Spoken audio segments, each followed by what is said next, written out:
This young man doesn't just represent black America. This young man represents all minorities for this moment right here. What most people don't realize about my race is my race has a hard time getting what's wrong in America. We have a challenge. The great slogan that was spoken at the beginning of this presidential race that got a person elected was, we're going to make America great again. I looked at the crowd, and it was predominantly my race cheering for that statement.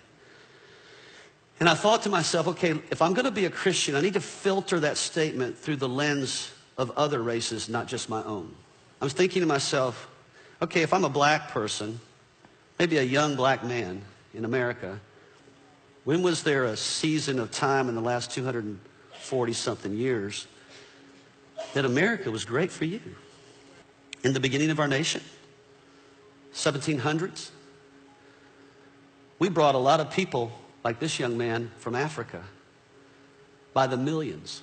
But for some reason, this has never been really advertised too much because my race, we don't want to feel guilty. Then we also have to live with the fact that we also conquered Native Americans as well. Then we went down to South of America and we said, Mexicans, we're going to take some of your land from you as well. What do you think of a Hispanic person? When was America great for Hispanic people? When was America great for Native Americans? What about Asians? Was it great when Pearl Harbor happened and we took 120,000 Japanese from their homes in California, put them in camps for 4 years? Was that great? The only people that could honestly say maybe America was great would be me, my race. It was great for us. We had a lot of folks like this young man and other people serving us. Now, over the last few years, some of those people are rising up and they've had enough.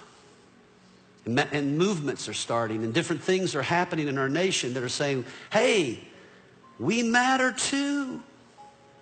We are not the majority, but we matter too. And people like us are getting scared. We're getting fearful. Man, this nation is not like it used to be.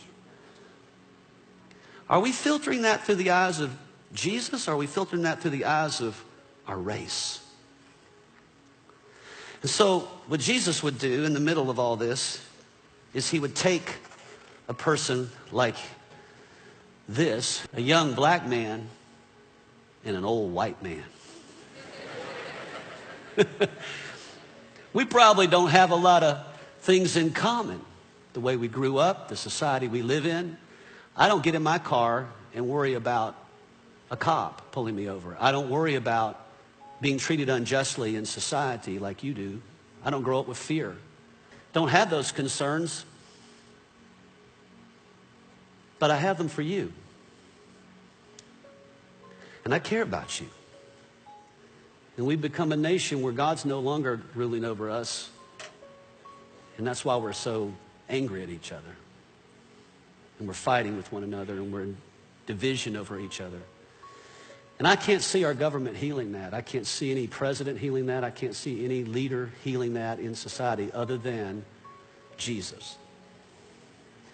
And that has to start with us in the church.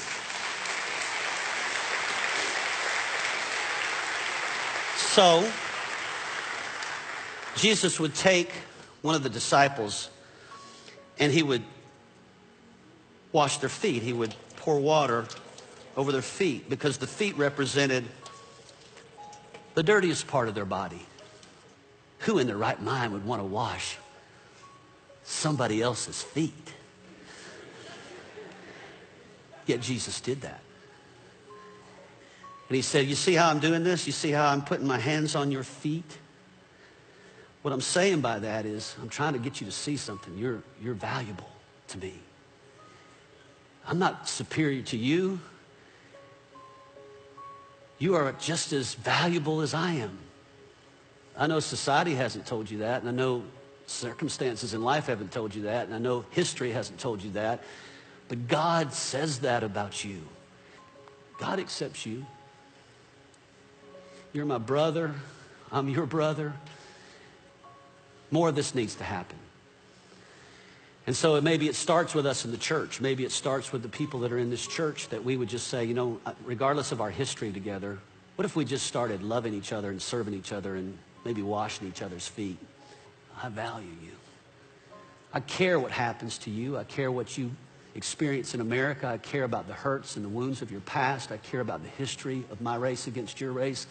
And I'm sorry. I repent.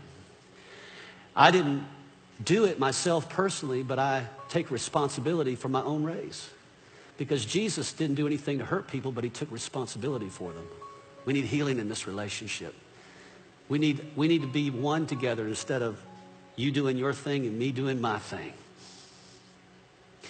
And so you're a good representation, not just of Black America. You're a good representation of all people that maybe haven't been treated with value, wherever they're from. And I just want you to know that from this point on, my life is about making sure that you understand that you grow up in an America where there are people that value you from another race. I love you, bro.